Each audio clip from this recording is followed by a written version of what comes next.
Estamos aqui para fazer uma entrevista com Maria Cecília e Patrícia, para a disciplina de Teoria e Metodologia do professor Iranilson Buriti.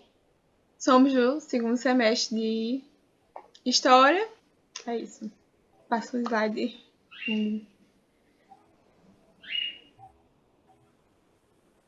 Aqui Alguém é a quer nossa fazer equipe. a pergunta? Sim. Tá tudo aqui embasado no slide, tá? A gente vai passando e eu vou falando como é a minha pergunta e as outras pessoas também vão lendo essas perguntas, tá? Nossa equipe, que a gente já se apresentou, pode passar. Sim, que lindo. É um trabalho, da disciplina?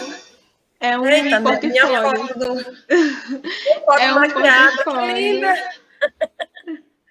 É um portfólio sobre a disciplina, aí a gente fechou no trabalho. Sim, aqui a gente tinha colocado um pouco da biografia, né, que é o que tem no Lattes, mas se apresentou. Uhum. Eu atualizei o Lattes em janeiro desse ano. Foi, a gente viu. E eu sou uma pessoa em transição, sou uma pessoa que assumiu os brancos, né? E aí a foto é o registro disso.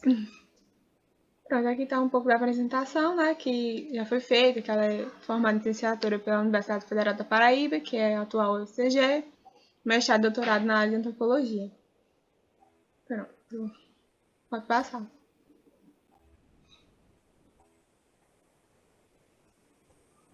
Pronto, aqui a pergunta eu vou ler, aí, mas na sequência, né, respondendo. O ensino da história. A sequência está diferente do roteiro que você me mandou, não foi? Mas tem nada não. Foi, porque aqui tá em ordem alfabética, mas... Certo.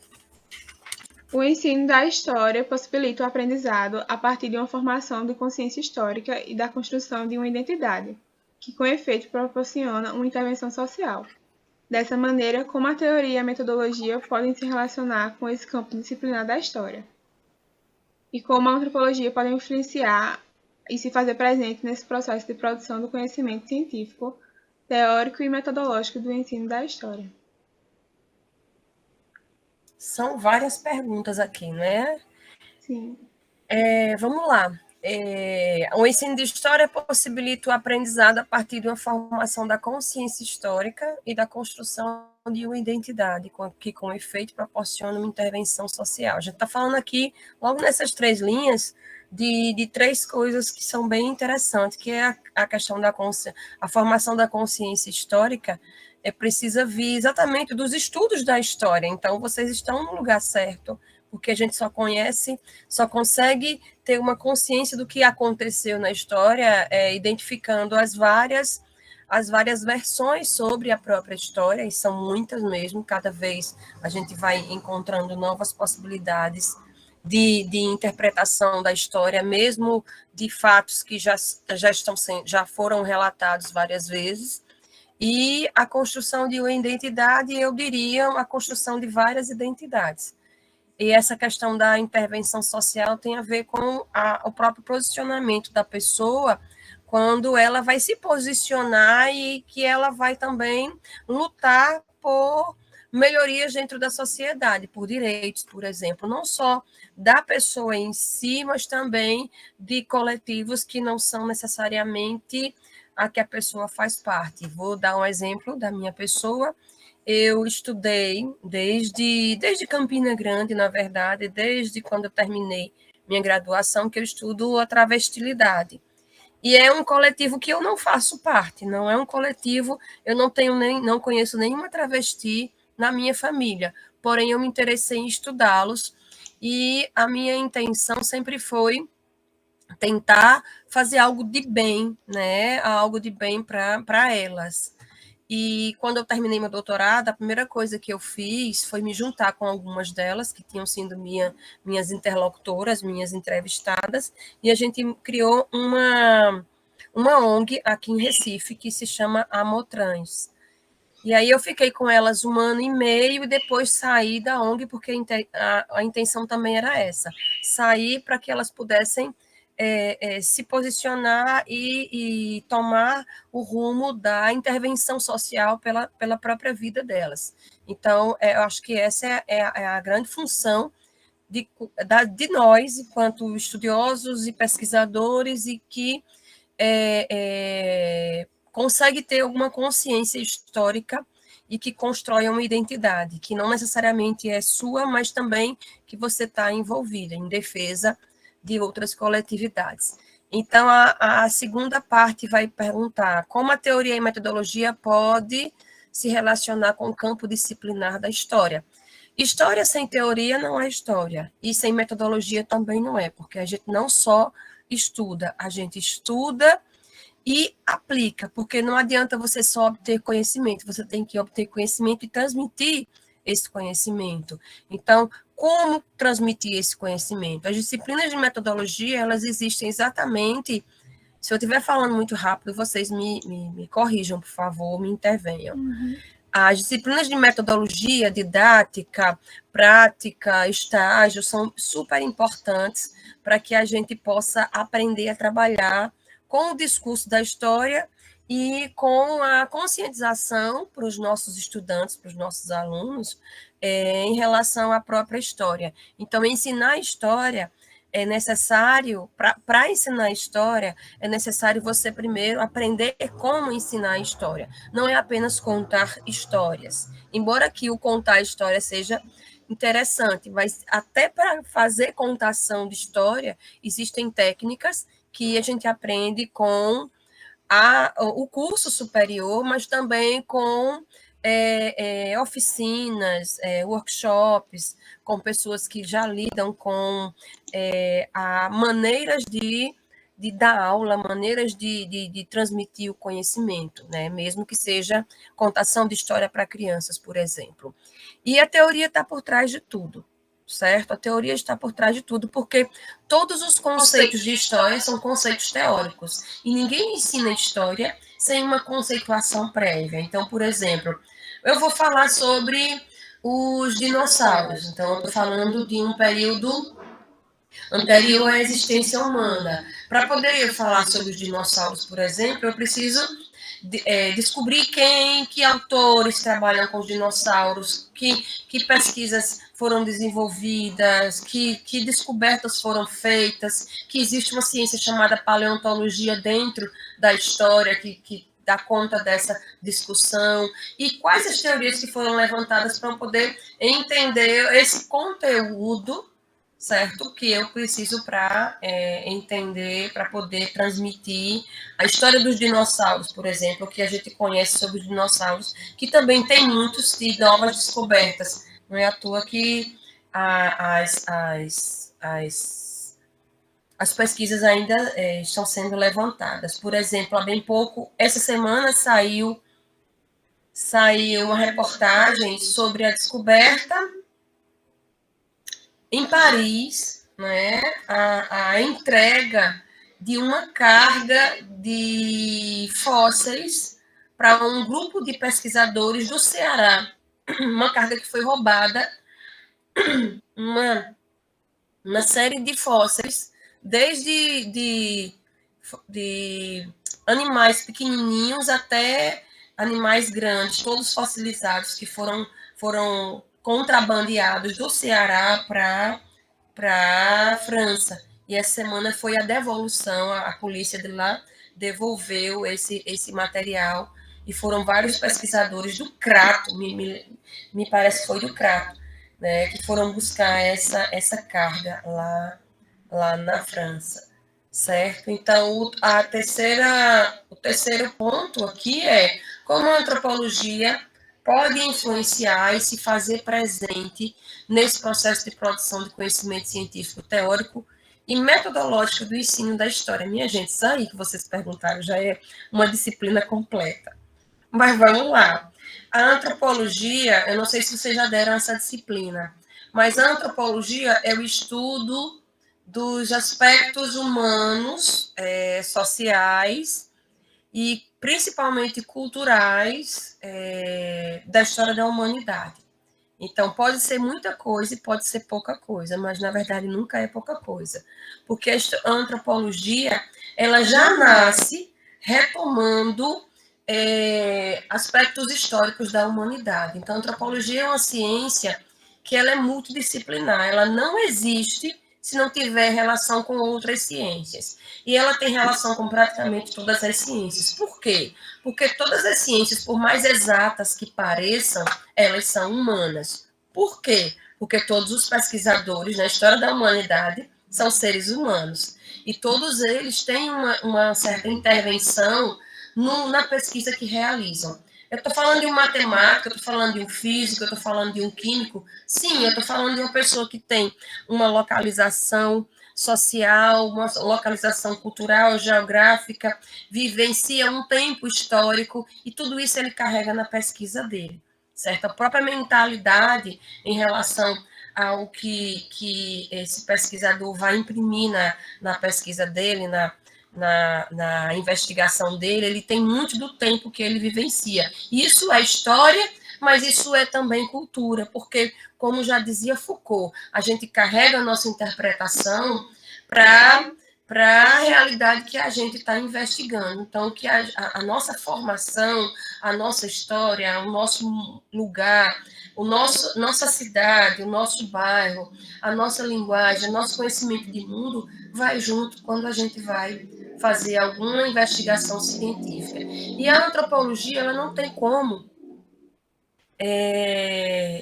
se desvencilhar da história, né? Primeiro porque os primeiros estudos da antropologia vão se relacionar a Heródoto, vão se relacionar à filosofia grega, que tem tudo de história, certo? Então, a própria formação do conhecimento científico, e a gente sabe que, por exemplo, Heródoto, vou trazendo ele, porque é um dos primeiros a antropologia a se relacionar. Ele vai fazer poesia, ele vai descrever a guerra dos gregos contra os não gregos, né, que se chama Bárbaro. Ele vai desenhar, né, a realidade que ele observa, e a observação é uma ferramenta metodológica típica da antropologia. E aí, depois da antropologia desenvolver todo o método de observação, principalmente a observação participante, é que a história começa a dar conta desse uso metodológico. Bem, eu acho que a primeira pergunta eu já respondi. Se houver mais, eu vou... talvez eu já tenha respondido, não sei. Vocês aqui dizem se querem que eu coloque mais conteúdo nessa primeira parte. Acredito que foi respondido, né, gente? A segunda. Tá aparecendo o slide para vocês? Tá, apareceu aqui. Tá sim, eu tô vendo. Eu fixei na tela, tá aparecendo para mim. Essa é a segunda, né? Agora vai outra pessoa. Vamos lá. No ensino fundamental e médio, dificilmente o docente explica a teoria e a metodologia da disciplina em que ministra, pois se preocupa mais em seguir a grade curricular, ou seja, passar temas referentes ao Enem. Professora, como você enxerga esta atitude? Você acha importante, primeiramente, explicar a teoria e a metodologia das disciplinas aos alunos, para depois explicar os assuntos referentes às matérias? Deixa eu só explicar uma coisa sobre a minha pessoa também. Eu dei aula no ensino fundamental e médio pouco tempo depois que eu me graduei. E depois entrei no mestrado e doutorado. Quando eu entrei no doutorado, eu entrei no ensino superior. E dei aula no ensino superior desde 2008, que eu sou professora do ensino superior. Porém, esse ano eu retornei ao ensino fundamental, certo? E aí, por vários motivos. Um deles foi financeiro, claro, e foi retomar essa base que eu sempre gostei. Então, eu vou falar da minha experiência. Eu não acho que teoria está separado do conteúdo curricular. Até porque quando o professor, e aí é uma dica para vocês, quando o professor vai dar aula para uma escola, para uma turma, para uma série, de um conteúdo, ele não deve... Deixa eu pegar aqui. Ele não deve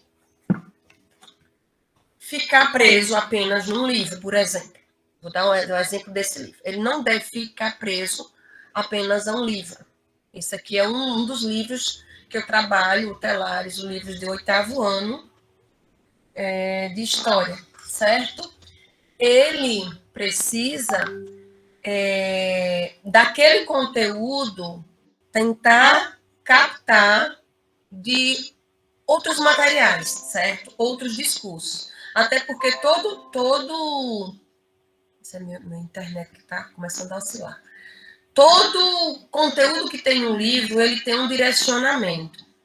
Eu tenho uns livros que não é esse que está aqui, é o que está na escola, que eles vão começar sempre com uma historinha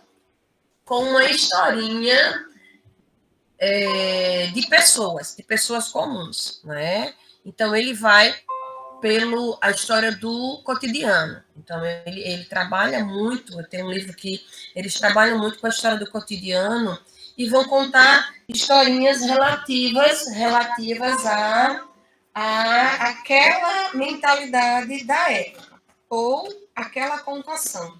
Eu tenho um outro aqui que ele é muito também da história do cotidiano, que é esse daqui, que é um livro para você ler para sexto ano, quinto ano, sexto ano, não sei se vocês estão vendo, que fala sobre a história do Recife a partir... Ai, que essa internet está horrível. A partir... Estão vendo? Tá, sim. É porque aqui tem a capa, mas a capa está cheia de post-it, que é Nassau e o Boi Voador. Ele é um paradidático que conta a história de Malu e a família de Malu. Seu Anselmo, Dona Lúcia, que é pai de Malu e de Bruno, e vai contar a historinha do boi voador, né? Ou seja, da invasão holandesa no Recife e um fato do cotidiano que, na verdade, foi um boato, coisa muito comum aqui, né, de acontecer. Já é chave, já é clichê aqui em Recife as coisas acontecerem a partir de boatos. Então, existe muito cravado na nossa história. Mas, enfim, o que é que eu quero dizer em relação a esse paradidático? O ideal é que você não faça uso apenas do livro didático da escola para a sua aula. A professora, mas eu sou obrigada a usar o livro didático. Mas eu também sou. Eu também sou obrigada a usar o livro didático. Mas, no meu discurso, eu posso usar qualquer outro material. Por quê? Porque eu sou a professora da disciplina. Certo? Então, claro que você precisa usar um material de qualidade. Deixa eu dar um exemplo aqui de um discurso que a gente não precisa usar nas aulas de história. O discurso da Bíblia. Não. Por quê? Porque é um discurso extremamente ideológico, mas é um discurso que, dependendo do que você esteja falando, ele é apenas um ponto de vista do povo que estava falando naquele momento. Mas você pode sim usar a Bíblia, se você contextualizar aquela história que está sendo dita e que aquela história foi escrita em algum momento por alguém que tinha a intenção de registrar aquela história, certo? Então, independente de que material você possa usar, de que grade curricular, no caso não seria a grade, seria o conteúdo curricular, o conteúdo que vem com as provas, e no caso da história do Enem, todo professor tem em seus livros, eu acho que os estudantes agora sim também, uma série de atividades direcionadas para o Enem. Então, pode sim se direcionar, e o plus, né, o que você pode receber a mais daquele discurso que a professora tá veiculando na aula, ele pode ser usado como argumento da redação, como argumento do dia a dia, como o seu argumento político, por exemplo, como o seu argumento de convencimento sobre aquele conteúdo, certo? Você acha importante explicar a teoria e a metodologia das disciplinas aos alunos? Talvez os estudantes lá no ensino fundamental, eles não entendam o porquê que o professor usa aquela metodologia, certo? Porque metodologia a gente só entende quando a gente começa a estudar no ensino superior. Quando a gente é aluno do fundamental e muitas vezes do médio, a gente não entende. Então, até quando a gente, e aí é algo interessante, até quando vocês, enquanto estudantes do ensino fundamental e médio, dizem, eu não gosto da metodologia daquele professor. Por quê? Talvez você não goste da postura do professor, talvez você não goste da forma tradicional do professor, de só escrever no quadro. Talvez você não goste do fato da professora dar aula, muita aula expositiva. Talvez você não goste do professor que usa muito vídeo, muito filme. Então, assim, todas as técnicas e as ferramentas, os recursos didáticos que podem ser usados em sala de aula, ele nunca pode ser usado demasiadamente. Professor fulano de tal só dá aula expositiva, ele só fala do assunto, ele não coloca um vídeo, ele não coloca um filme, ele não coloca uma foto, ele não trabalha o livro. Outro professor só trabalha o livro, nada mais do que o livro, então não vou para a aula. Eu já escutei muito discurso desse. O assunto está comigo, eu leio em casa e aprendo. Às vezes não, porque sempre tem uma seleção da fala do professor que tem a ver com o conteúdo da prova. E sempre tem conteúdo que vai ser usado que o professor não dá valorização, porque talvez ele nem goste do livro que está utilizando. E aí eu vou dar o meu exemplo. Eu nunca uso somente um material para dar aula, eu sempre estou usando vários materiais, mesmo que eu foque no capítulo do livro e naquele discurso do livro. Por quê? Porque às vezes o estudante só tem o livro, só tem aquele livro, ele só tem esse livro, às vezes ele só tem isso para estudar. E se ele só tem isso para estudar, eu não posso chegar com esse livro que eu dei em sala de aula, mas eu não distribuí para os alunos, porque eu não tenho como, nem a escola me permitiu fazer cópia. Então, eu não posso cobrar um conteúdo desse na prova se o aluno só tem esse. A não ser que a gente copie no quadro e no caderno esse conteúdo aqui. E aí vai ficar mais lento o desenvolvimento da aula.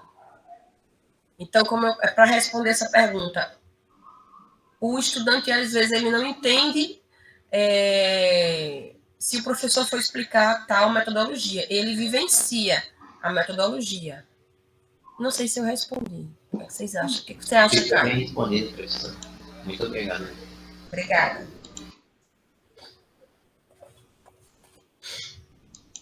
Então, a próxima pergunta. Boa tarde, professora. A próxima pergunta é a minha. É a seguinte. As diversas teorias da história constituem paradigmas históricos, como o positivismo, o historicismo, o materialismo histórico, entre outros, ficando a cargo do historiador a escolha de qual teoria adotar. Na sua visão, qual a importância da escolha teórica e que influências essa escolha pode trazer para o trabalho do historiador?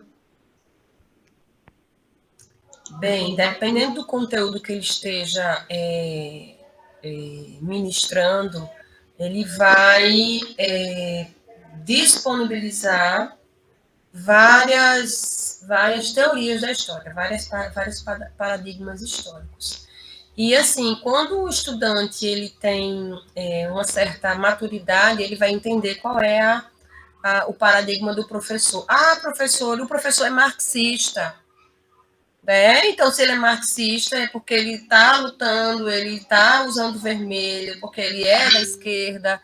Então, assim, a importância da escolha teórica é uma escolha de vida, na verdade. A gente eu não consigo enxergar que a minha escolha teórica ela está diferente da minha escolha de vida, né? Porque as pessoas se identificam. É muito difícil você encontrar uma pessoa que tem um discurso e tem uma atitude diferente do discurso que rege a sua vida. Embora exista, claro, tem gente que fala uma coisa e faz outra. Né? Mas a gente não, por exemplo, vocês não convivem com o professor o tempo todo. Então, o que vocês convivem com o professor, vocês identificam sobre a sua escolha teórica. Mas deixa lá, deixa eu ver se eu consigo responder direitinho essa pergunta. Na sua visão, qual a importância da escolha teórica e que influência essa escolha pode trazer para o trabalho do historiador? A minha perspectiva, como eu sou da antropologia também, então eu tenho uma visão muito mais aberta sobre essa questão da escolha teórica. A minha escolha teórica ela é muito pós-estruturalista, ela é muito mais aberta. Então, a minha escolha teórica, ela me deixa passear por várias perspectivas, sempre numa perspectiva crítica e culturalista, ou seja, sempre me baseando no contexto do que eu estou falando e no que eu estou me posicionando, né? Então, mas dependendo do local que o historiador esteja atuando, por exemplo, ele está vinculado a uma instituição particular, que no caso é privada. Essa instituição privada tem uma ideologia, tem uma ideologia, uma perspectiva a seguir, né, que ela defende, às vezes até uma ideologia política mesmo, não só uma ideologia teórica ou uma ideologia de vida. E aí o professor ou o pesquisador, ele é obrigado a seguir essa perspectiva, entendeu? Então, também tem essa questão, né? Então, ela influencia muito no trabalho do pesquisador, né? E eu digo a vocês, quando a gente está numa instituição pública, nós temos mais liberdade para se posicionar em relação a perspectivas mais atuais, perspectivas mais críticas, perspectivas feministas, por exemplo, perspectivas que pensam a realidade atual e se posicionam em relação à realidade atual. Mas quando você está numa instituição privada, você também é privado de ter uma certa autonomia em relação às escolhas teóricas, às influências que isso pode trazer no seu trabalho. E aí você, sim, é tolhido, você é podado, é limitado a trabalhar com alguns materiais, e aí eu volto até a pergunta, a questão de Caio, que Caio tinha feito. Você é limitado para trabalhar com alguns materiais ou com alguns discursos, como já aconteceu comigo, né? E aí eu vou dar o exemplo. Já aconteceu comigo uma vez, a gente está em seminários, e a discussão era uma discussão sobre gênero. E aí eu estava trazendo as discussões sobre gênero, mas eu também estava abrindo para que os estudantes se posicionassem. No meio da história teve uma briga. Uma briga entre uma menina adventista e um rapaz gay soropositivo. E aí ele se posicionava exatamente contra alguns discursos ideológicos fundamentalistas que a menina defendia. Então foi uma maior confusão, que eu não quero nem descrever como foi que terminou isso. Mas depois quem foi chamada, porque era na aula de quem? Da professora Cecília. Certo? Então foi uma confusão muito grande, que eu me senti muito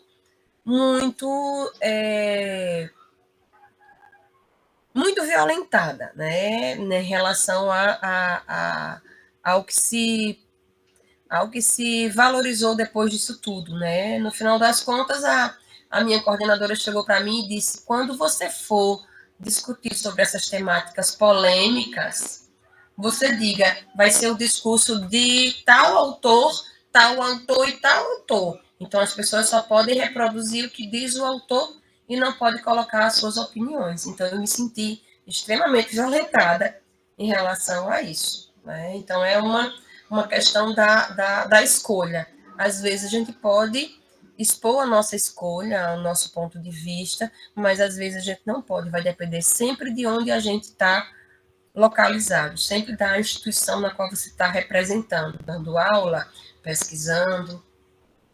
Não sei se eu te respondi, Jamile. Claro, respondeu sim, professora. Obrigada. De nada, meu amor. Bom, agora a próxima pergunta.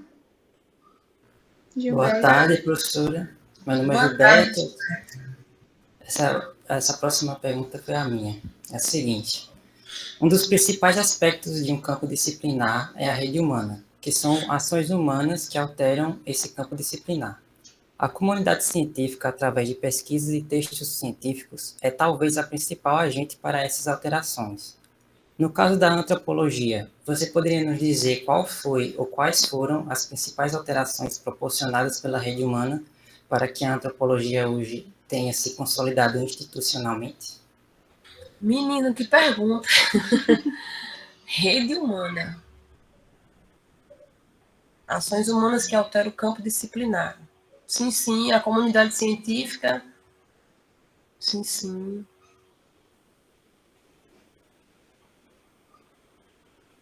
Você poderia nos dizer qual foi ou quais foram as principais alterações proporcionadas pela rede humana para que a antropologia hoje tenha se consolidado institucionalmente? A antropologia surge na Europa, como todas as outras ciências que nós conhecemos, né? Até a própria história, por mais que a gente tenha a história da China, da África, né, que vem de outras perspectivas epistemológicas, mas a antropologia que a gente conhece, ela tem o foco na Europa de estudos a partir do olhar dos europeus, certo? Então, atualmente, agora no século XXI, é que a antropologia vem abrir para novas epistemologias étnico-raciais, né? Como de matriz africana, de matriz indígena, de matriz cigana, e de outras matrizes que a gente tem sofrido influência, como a chinesa, a indiana e assim vai. Mas o olhar que a gente aprendeu a valorizar sempre foi esse olhar da antropologia europeia. Então, a instituição que a gente está falando é uma instituição que universaliza o olhar da Europa, entendeu? Até, por exemplo, na antropologia de matriz africana, nos estudos de matriz africana, a gente tem muitos teóricos que se formaram na Inglaterra, na França e nos Estados Unidos, e ainda hoje. Por quê? Porque as grandes universidades os receberam, né, para que eles aprendessem essa perspectiva e pudessem depois, muito depois, se posicionar em relação ao seu discurso contra-colonialista ou decolonialista, como queiram discutir. Então, assim, a rede humana, ela vamos ver se eu estou certa, né? Mas a rede humana, ele é uma rede muito focada. Ela, de fato, não inclui toda a humanidade, porque quando a antropologia surge, ela surge pensando uma rede de pesquisadores que vai estudar um outro lado do mundo. Então, os primeiros estudos da antropologia, os primeiros estudos lá do século XIX, começo do século XX, que vão valorizar o campo de pesquisa, né, a observação participante, as entrevistas e a inserção do campo, como quem primeiro fez institucionalmente foi Bronislaw Malinowski.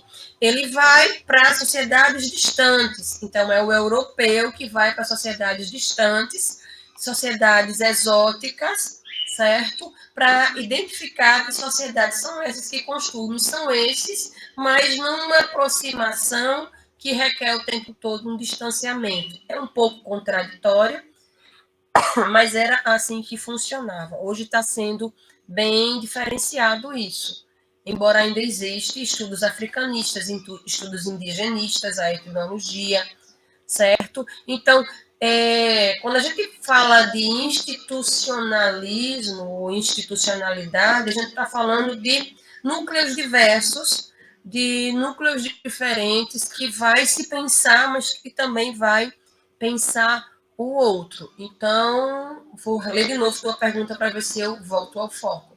Um dos principais aspectos do campo disciplinar é a rede humana, que você está falando de uma organização metodológica para entender as coisas de maneira homogênea. Porque quando a antropologia surge, ela surge para entender as categorias que ela levanta inicialmente e a encaixar aquela comunidade naquelas categorias.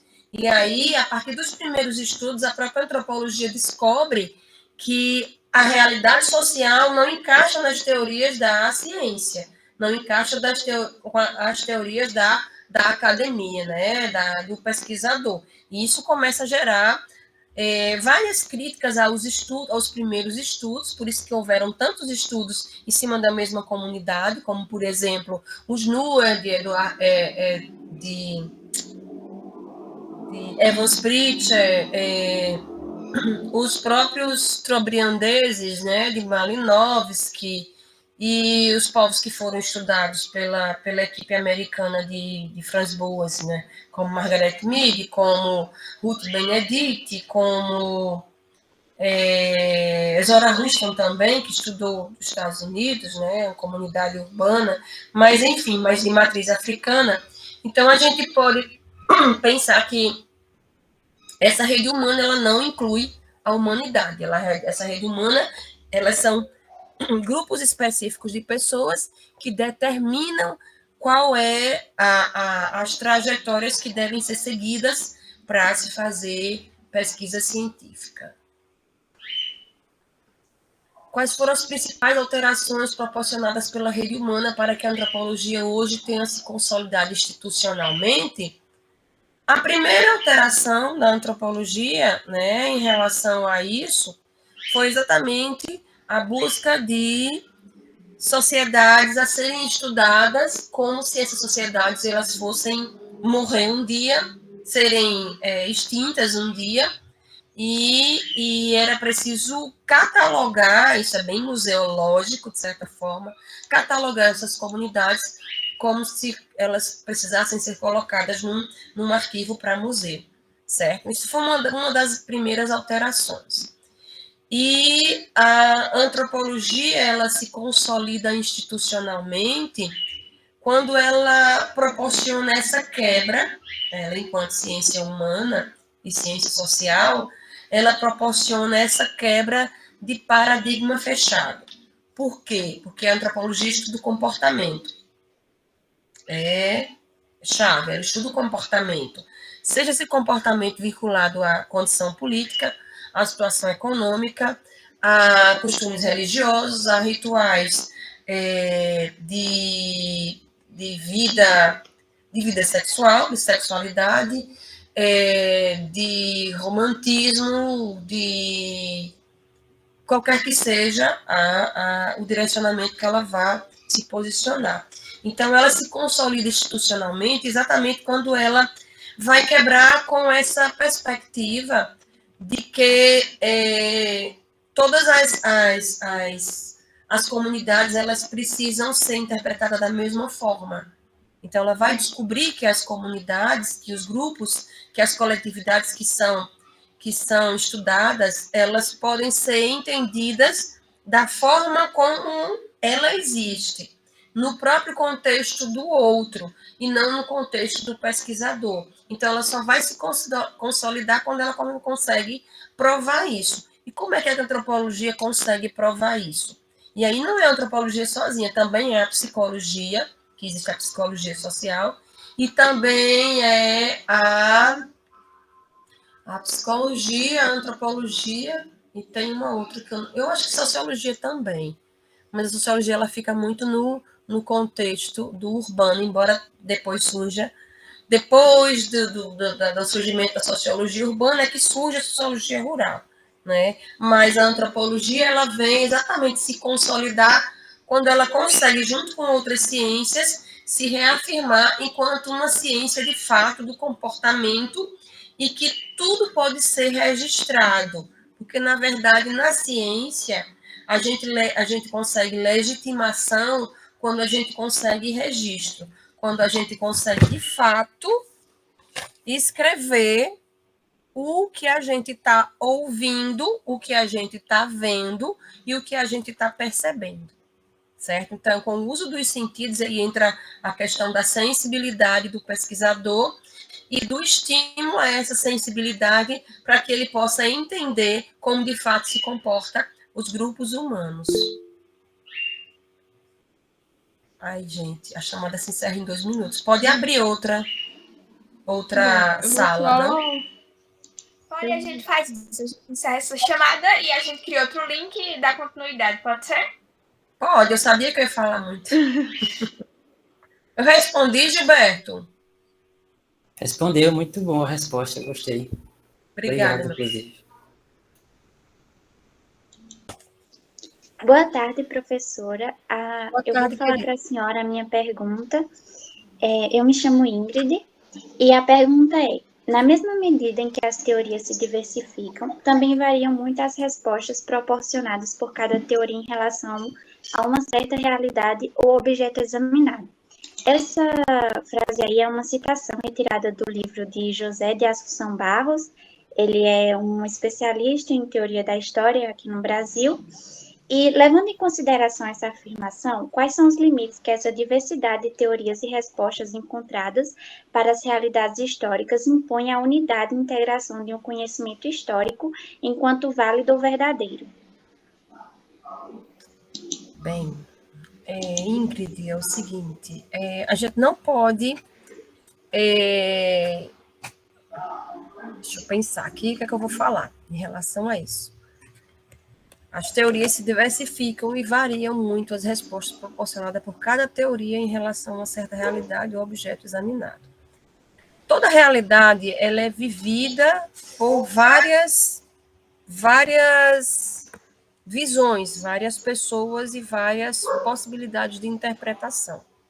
Então, nenhuma realidade ou nenhum objeto examinado ele pode ser entendido como tendo uma única verdade, certo? Porque cada situação ela pode ser interpretada de várias formas. Por exemplo, isso aqui, você sabe o que é isso aqui? Cada um pode ver de uma forma diferente, né? Alguém pode ter Pote de dito álcool em uma gel, né? garrafa. Oi? É um pote de álcool em gel. Acho que é. Esse é um pote de álcool em gel, exatamente. Mas isso aqui é uma garrafa também, isso aqui pode ser água, isso aqui pode ser cachaça, isso aqui pode ser um invólucro, isso aqui pode ser um recipiente, entendeu? Então, até as palavras que a gente usa para interpretar um pote pode ser isso e um pote pode ser isso também, que é um copo, mas pode ser um vaso, que pode ser, entendeu? Então, cada realidade, cada objeto, por mais concreto que ele seja, ele não tem uma única verdade que possa ser dita como válida. Então, na medida em que as teorias se diversificam, também variam muitas respostas proporcionadas por cada teoria em relação a uma certa realidade ou objeto examinado. Levando em consideração essa afirmação, quais os limites que a diversidade de teorias e respostas encontradas pelas realidades históricas impõe à unidade e integração de um conhecimento histórico enquanto válido ou verdadeiro? Quais os limites que impõem? Eu acho que não tem limite. Né? Eu acho que quanto mais a gente vai avançando nas maneiras de interpretar uma realidade, né, e uma situação, ou um objeto, algo que possa ser concreto ou subjetivo, mas que possa ter interpretação, cada vez que a gente abre a possibilidade científica de interpretá-lo de uma outra forma, a gente precisa levar em consideração essa realidade. Isso não invalida aquilo, né, ou aquela situação como passível de ser uma realidade histórica, né? Então, a história existe e ela é viva, justamente porque ela pode ser reinterpretada, entendeu? Então, assim, a ditadura, ela não é um fenômeno único, ele é um fenômeno diverso. Se você, por exemplo, né, damos o exemplo da ditadura, o período da ditadura, ele foi frutífero para alguns, ele foi rico para alguns, mas ele foi extremamente perigoso para outros, e foi lucrativo para outros, né? E o olhar do historiador, o olhar do cientista, ele precisa estar atento a isso, de que, por exemplo, eu não vou dar conta de todas as interpretações sobre aquela realidade. E até vou, se eu for fazer uma disciplina, se eu for discutir uma disciplina só sobre aquela realidade. E existe isso, sim. Mas um estudioso, por exemplo, ele não consegue dar conta das várias realidades que existem sobre aquele objeto examinado, aquele sujeito examinado, aquela situação examinada. Então, eu até Poderia refazer essa sua pergunta, mas eu não vou fazer. Mas é pensar sempre que qualquer conhecimento, né, ele não precisa ser único, né? Único que eu digo fechado em si. Ele pode ser único da sua interpretação enquanto uma interpretação, uma representação, certo? Mas que ele não se feche a outras possibilidades, né? E de representação ou de interpretação mesmo, né? Então, vamos ver se eu. Se você quiser, a gente dialoga sobre isso, Ingrid. Quer falar sobre isso? Não, eu entendi o que a senhora colocou e eu acho que a pergunta ela agora não é mais quais são os limites, ou existe limites ou não, né? E para a senhora não existe limites. Não, Isso eu eu não acho que não, entendi. eu acho que não existe limites. Assim, o pesquisador, quando você escolhe fazer uma pesquisa a partir de um objeto específico, ou um sujeito, ou um grupo específico, ou uma realidade, ou algumas perguntas específicas, você vai delimitando e precisa delimitar, porque todo pesquisador tem um tempo para fazer aquela pesquisa, tem um dinheiro envolvido, um valor envolvido, e precisa ter um começo, meio e fim. Então, precisa ter uma delimitação, sim, por uma questão até de limitação humana, e limitação até da universidade que impõe essa regra de você começou, você tem que terminar, certo? Mas o próprio pesquisador ele deve entender que aquilo é uma interpretação e aquele limite que ele impõe é um limite contextual à própria realidade que ele está vinculado, né? Então, por exemplo, quando eu fui fazer meu mestrado, eu procurava saber como era a identidade das travestis brasileiras, nordestinas, paraibanas, mas que estavam vivendo em Campina Grande, porque eu só conhecia Campina Grande. Eu queria aquelas que estavam em Campina Grande e que faziam prostituição, e que estavam no meio da prostituição. Mas eu imaginava que eu ia encontrar algumas que não faziam, porque eu achava que tinha algumas que de fato faziam a vida, conseguiam um espaço na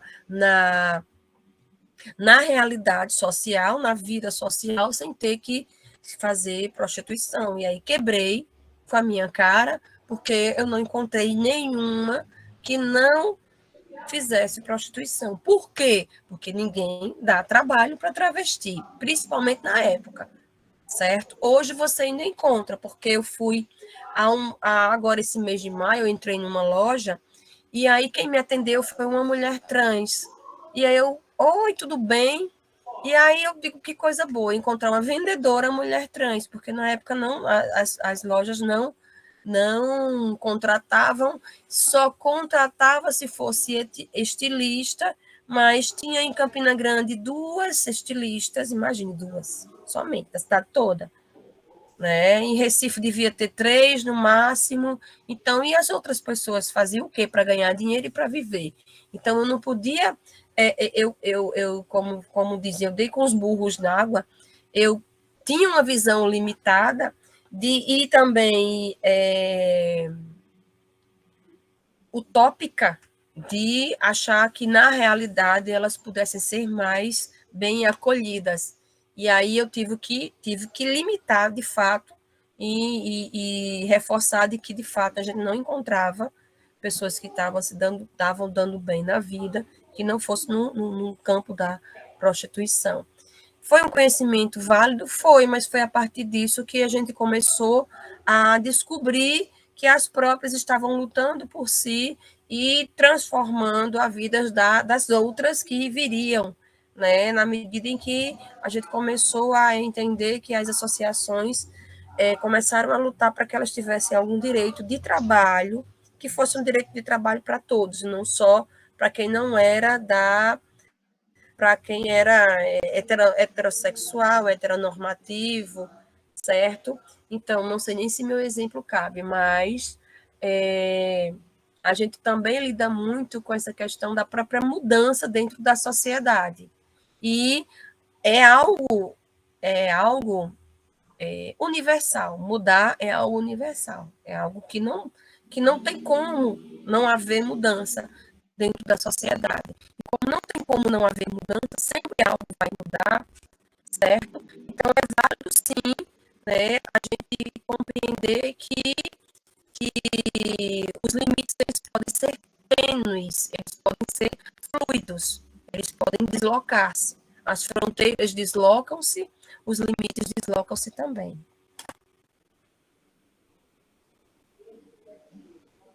Não sei se eu respondi mais. Respondeu sim, muito obrigada.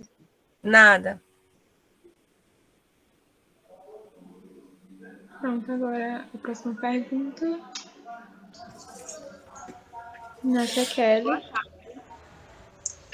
Sabemos que todas as disciplinas estão intrinsecamente vinculadas em populações interdisciplinares, o qual é incorporado por meio de métodos, teorias e discursos. Na sua opinião, quais métodos são centrais para o engajamento teórico e prático dos historiadores na antropologia, e como eles podem ser melhor desempenhados? Quais métodos são centrais para o engajamento teórico e prático dos historiadores da antropologia, certo? A antropologia, ela vai buscar na história todo um lastro, né, de estudos a serem revistos e revisados, certo? A antropologia, ela... Na verdade, todo trabalho científico, ele começa histórico. Por que ele começa histórico? Porque toda defesa de artigo, toda escrita de trabalho científico, ele tem que partir do ponto de uma base científica que é anterior ao próprio pesquisador, certo? Então, isso tem muito de histórico, né? Isso tem muito de valorizar clássicos da teoria, né? E esses clássicos da teoria são clássicos dentro de um suporte que é histórico, que vem... Eu costumo dizer o seguinte, não existe livro velho, não existe autor velho, certo? O que existe é renovação de teorias, mas até para renovar as teorias, a gente tem que ter como base teorias já existentes até desde o século XIX, que foi quando começou a se estabelecer as teorias que fundaram a nossa realidade científica que é válida até hoje, certo? Então, na minha opinião, quais métodos são centrais para o engajamento teórico e prático dos historiadores na antropologia? Eu teria que pensar num monte de método, né? O método histórico, sim, claro, né? Quando a gente fala antropologia, o método estrutural, a gente hoje discute muito. Eu estava conversando com os colegas meus, a gente discute muito hoje, fala muito sobre essa palavra estrutural, né? A gente fala de racismo estrutural, a gente fala de feminicídio como algo também estrutural, entendeu? Então, o método estrutural, né, ele vem exatamente proporcionar isso, para que a gente entenda as raízes, as bases estruturais, né, do que acontece na sociedade. E isso é histórico. O que isso é histórico? Quando a gente fala, por exemplo, de racismo estrutural, a gente está falando de uma origem do racismo que vem desde a colonização. E a gente está falando de um discurso contra-colonizador, né, ou decolonizador, que a gente precisa se posicionar hoje. Mas isso não é de hoje, 2022, isso é de hoje, esse século XXI. E a gente está falando do século XXI como um século na qual inaugura uma nova vertente da história, que é a vertente do tempo presente. Então, nós não estamos mais falando sobre idade contemporânea, a gente está falando do tempo presente. É o último, por quê? Porque a gente está lidando com representações de história de gente que está viva ainda, dos nossos velhos, como disse Clea Bose, né? Dos nossos velhos, das nossas memórias que estão vivas. Então, Que métodos são esses? São métodos de retomar, de fato, a história, e a antropologia retoma muito a história quando ela vai buscar na história de vida, porque dentro dos estudos antropológicos tem muita história de vida, tem muita recorrência a idosos que são tratados na saúde, idosos que são abandonados, idosos que são da velha guarda, por exemplo, de alguma escola de samba ou de alguma manifestação cultural, idosos que estão nos esportes, entendeu? Então, tem muitos estudos da antropologia que discutem essa questão da geração, né? Do etarismo também, que é uma outra coisa que também é bem nova nas discussões atuais dentro da antropologia, que vão buscar essa questão da história de vida. E a história de vida é um dos recursos que a antropologia pega da história para se apresentar enquanto uma ciência viva, né? Então, é um passeio que eu acho que é bem interessante. Entendeu? Não sei se eu respondi, mas sem métodos centrais. Respondeu sim, obrigada. Deixa eu repensar aqui. Métodos centrais de engajamento teórico e prático dos historiadores na antropologia. Eu acho que não é uma via de mão única, é uma via de mão dupla. Existem, porque não são todos os antropólogos que vêm da história, feito eu.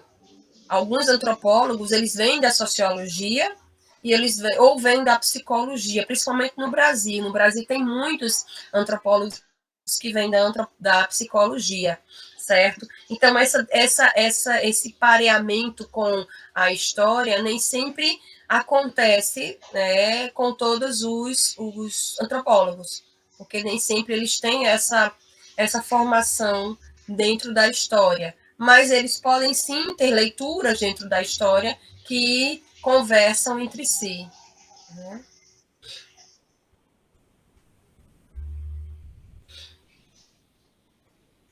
Acho que é isso. Obrigada, Kelly. Nada. Achei muito interessante essa última parte que a senhora falou. Obrigada. Milena. Pronto.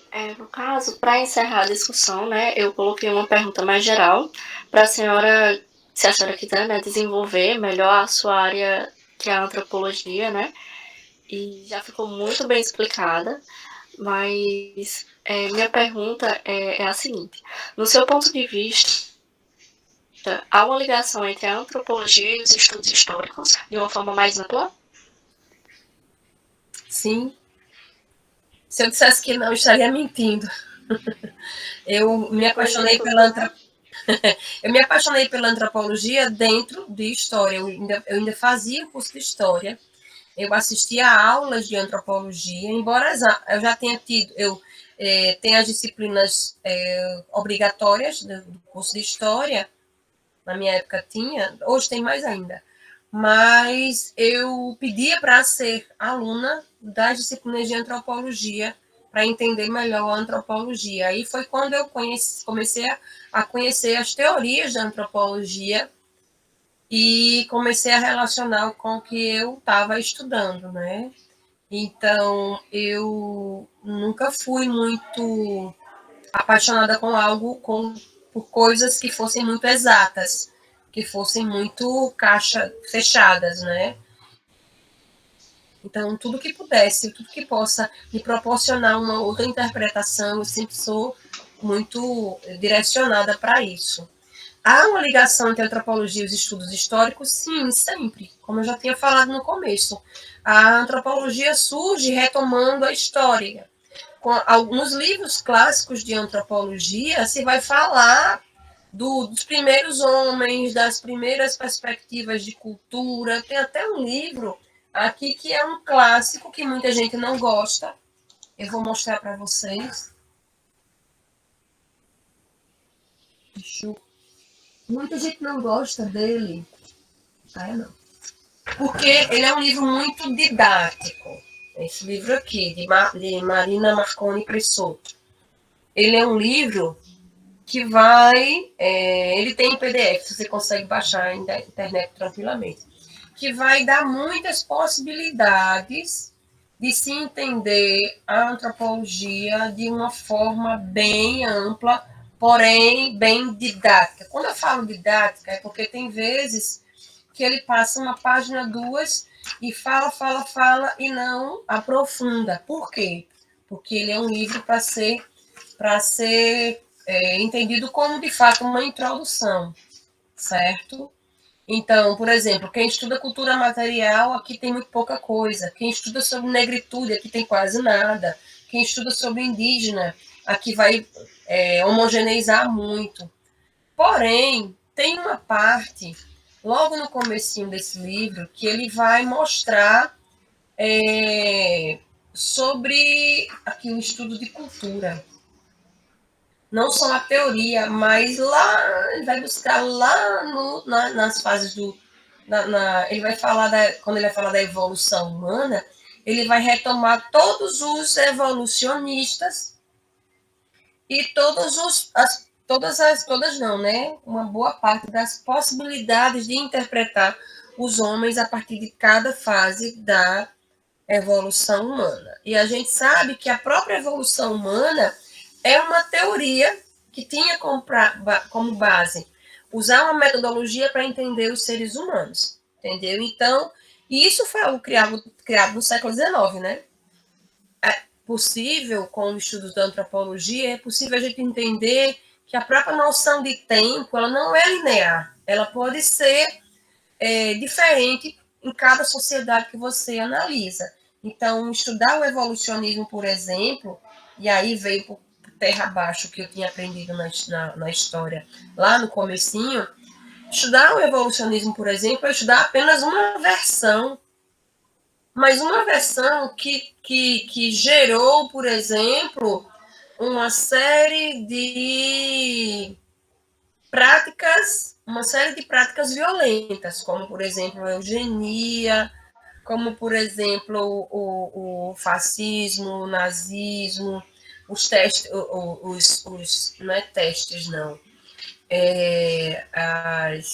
o uso de cobaias, né, que legitimou até a própria ciência da medicina a fazer o uso equivocado das pessoas para testes medicamentosos, para coisas terríveis, né, até a própria conceituação de dizer, a própria antropometria, né? Não sei se vocês sabem o que é antropometria, acho que sim.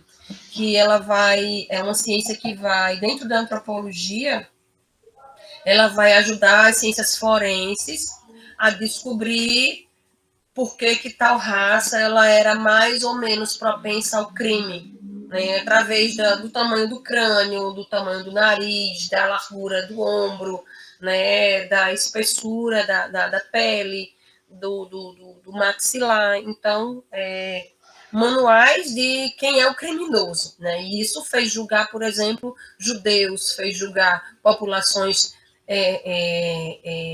dizimar populações indígenas, né? E isso contribuiu, eu estou colocando aspas, porque de vez em quando eu ainda vejo um discurso direcionado para isso, para muita gente do direito, né, achar uma certa característica de criminalidade em pessoas que não tem nada a ver, só porque a pessoa tem um certo aspecto na sua aparência, assim vai. Mas, enfim, e isso legitima uma estrutura muito violenta dentro da nossa sociedade, não falando nem no Brasil, falando humana, porque isso surge lá na Europa, né? Então, não tem como vivenciar a antropologia sem estudos históricos, até porque a história também estuda a cultura e comportamento das pessoas e como as pessoas lidam com uma certa realidade que elas próprias constroem ao longo do tempo e no momento em que elas estão inseridas, na sociedade em que elas estão inseridas. Enfim, é isso. Alguma pergunta mais? Bom, não. Encerra aqui, né? A gente agradece muito a participação, o tempo dado a gente. A entrevista foi muito boa, né? Conseguiu, acho que, sanar muitas das nossas dúvidas, perguntas. E é isso, só tenho a agradecer. Se alguém quiser falar mais alguma coisa. Foi incrível, riquíssimas perguntas e respostas também. Tudo foi muito engrandecedor, só tenho a agradecer. Obrigada, gente. Muito obrigada mesmo, viu? Quando eu estiver por aí, me chame para dar uma palestra na faculdade.